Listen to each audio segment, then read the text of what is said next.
ഒരു സാഹചര്യം എന്ന് പറയുന്നത് എന്തുകൊണ്ട് അങ്ങനെ ചെയ്യാനുണ്ടായൊരു? ഞാൻ കുറച്ച് മാസങ്ങളായിട്ട് തന്നെ ഭയങ്കര ഒരു വിഷമസ്ഥിതിയിൽ കൂടിയാണ് പോകുന്നത്. ഞാൻ എൻ്റെ വിഷമങ്ങൾ ഞാൻ ഉള്ളിൽ വെക്കുന്ന ഒരാളാണ്. എന്നാൽ ഈ കഴിഞ്ഞ കുറച്ച് ദിവസങ്ങളിലായിട്ട് ഈ 2 ദിവസങ്ങളൊക്കെ ആയിട്ട് നമ്മൾ കടന്നു പോകുന്നതെന്ന് വെച്ച് കഴിഞ്ഞാൽ എനിക്ക് ഉറങ്ങാൻ പോലും പറ്റാത്തൊരവസ്ഥയാണ്. മര്യാദയ്ക്ക് ഭക്ഷണം കഴിക്കാൻ പറ്റുന്നില്ല. ആകെ കൂടെ ഫുൾ ടൈം മൊത്തം ഒരു ബ്ലാങ്ക് ആയിട്ടുള്ള അവസ്ഥയാണ്. മക്കളുള്ളതുകൊണ്ട് ഇങ്ങനെ ജീവിച്ചു പോകുന്നത് മാത്രം.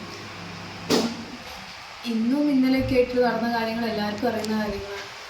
ഭയങ്കര മാനസിക വിഷമം ഉണ്ടാക്കുന്ന കാര്യങ്ങളൊക്കെ കേട്ട സമയത്ത് എല്ലാം പാർട്ടി തന്നു തീർത്തു. ഇപ്പം ബത്തേരിയുള്ള ആൾക്കാർ, അച്ഛൻ കൊടുക്കുന്ന ആൾക്കാർ ചോദിക്കുന്നത് DCC നിങ്ങളെല്ലാ പ്രശ്നങ്ങളും ചെയ്തു തീർത്തല്ലോ, പിന്നെ നിനക്ക് എന്താ പൈസ തന്നാലെന്ന് എന്നോട് ചോദിച്ചു. ഇന്നും ചോദിച്ച സമയത്ത് ഞാൻ അവർക്ക് പറഞ്ഞത് പബ്ലിക്കിൻ്റെ മുന്നിൽ DCC പറയട്ടെ, വിജയൻ്റെ എല്ലാ ബാധ്യതകളും ഞങ്ങൾ തീർത്തു എന്ന് പബ്ലിക്കിന് മുന്നിൽ നിങ്ങളുടെ DCC പറയട്ടെ എന്ന് ഞാൻ പറഞ്ഞു. ഇത് ആ ബാധ്യതകളെല്ലാം ഞാൻ ഒരാൾ നോക്കിയാൽ തീരാത്ത കാര്യങ്ങളാണ്. പിന്നെ ഞാൻ കരുതി മരിക്കാനാണല്ലോ എളുപ്പം, നമുക്ക് ജീവിച്ചിരിക്കാനാണ്. എത്ര ഫൈറ്റ് ചെയ്തിട്ട് മുന്നോട്ട് പോകുന്നില്ല, തോറ്റുകൊണ്ടിരിക്കുക, ദിവസവും തോറ്റുകൊണ്ടിരിക്കുക. ഇന്നിപ്പോൾ സണ്ണി ജോസഫ് പറയുന്നത് ഒരു കരാർ പോലും അങ്ങനെ ഒരു കരാർ ഉണ്ടാക്കിയിട്ടില്ല എന്നാണ്. അതിലെന്താ നിങ്ങൾക്ക് എന്താ പറയാനുള്ളത്? കരാർ ഉണ്ടാക്കിയില്ല എന്ന് സിറ്റി MLAക്ക് പറയാൻ പറ്റുമോ? അല്ലെങ്കിൽ ആ വക്കീലിന് പറയാൻ പറ്റുമോ?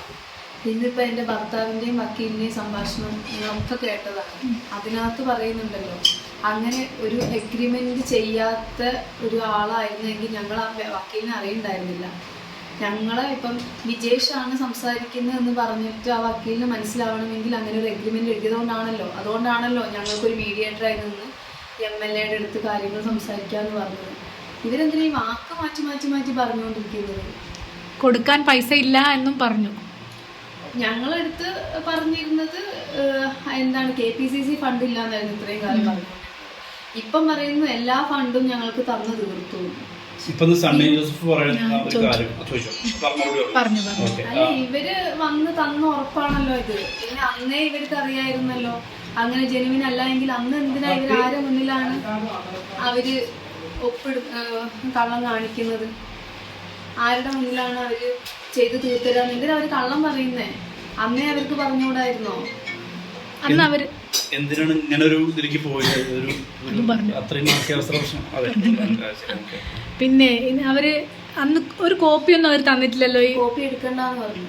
അതൊന്ന് പറയൂ. കോപ്പി എടുക്കണ്ടെന്ന് പറഞ്ഞു. ഞാൻ ചോദിച്ചായിരുന്നു ഒരു ഫോട്ടോ എടുക്കട്ടെ എന്ന് ചോദിച്ച സമയത്ത് പറഞ്ഞത്, നിങ്ങളുടെ കയ്യിലോ, സിദ്ദീഖ് MLA ആണ് ഇത് പറയുന്നത്, നിങ്ങളുടെ കയ്യിലോ ഞങ്ങളുടെ കയ്യിലോ ഇതിൻ്റെ ഒരു കോപ്പിയോ ഒരു ഫോട്ടോ പോലും വേണ്ട, ഇത് വക്കീലിൻ്റെ അടുത്ത് സുരക്ഷിതമായി നിൽക്കട്ടെ അല്ലേ വക്കീലേന്ന് ചോദിച്ചു. വക്കീൽ ആ ശരിയെന്നും പറഞ്ഞു. അതുകൊണ്ടാണ് ഞങ്ങൾ ഒരു ഫോട്ടോ പോലും അന്ന് എടുക്കാൻ നിന്നത്. അത് 7/5 അത് എഗ്രിമെൻറ്റ്. ഞാൻ ഇന്ന് നോക്കിയിട്ട് അതിൻ്റെ എഗ്രിമെൻറ്റിൻ്റെ ഡേറ്റ് ഞാൻ എടുത്തു വെച്ചിട്ടുണ്ടായിരുന്നു. രാവിലെ അത് ഞങ്ങൾ മിംസ് ഹോസ്പിറ്റലിൽ നിന്ന് പോകുന്നതിൻ്റെ പിറ്റേ ദിവസമാണ് എഗ്രിമെൻ്റ് അന്വേഷിച്ച് ഞാൻ ചെല്ലുന്നത്. പ്രിയങ്ക ഗാന്ധി വയനാട്ടിൽ വന്ന ആ പ്രശ്നമായതിൻ്റെ പിറ്റേ ദിവസമാണ് ഞങ്ങൾ എഗ്രിമെൻ്റ് എഴുതുന്നത്. ഇപ്പോൾ ഞാൻ ഡേറ്റ് ഞാൻ ഓർക്കുന്നില്ല, പക്ഷെ ഞാൻ മുന്നത്തെ ഇത് നോക്കിയിട്ട് ഡേറ്റ് എടുത്ത് വെച്ചിട്ടുണ്ടായിരുന്നു.